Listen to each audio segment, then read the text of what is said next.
Prima l'esplosione, poi il violento incendio. Questa mattina, poco dopo le 7, a Cesarolo di San Michele al Tagliamento, una donna di 70 anni è rimasta gravemente ustionata e portata via in elicottero dal 118 per essere ricoverata nell'ospedale di Udine.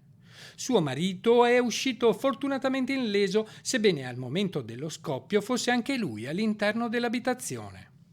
Sul posto sono subito intervenuti i vigili del fuoco dei distaccamenti di Portogruaro, San Vito al Tagliamento e San Donà di Piave, accompagnati dalle ambulanze di Portogruaro, Bibione e Latisana.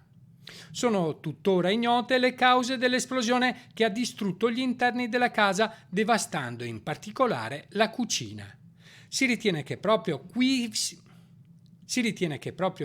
si sia formata la scintilla che abbia provocato la detonazione, forse per una fuga di gas. 2 bombole sono state comunque recuperate intatte. Sul posto i carabinieri della compagnia di Portogruaro.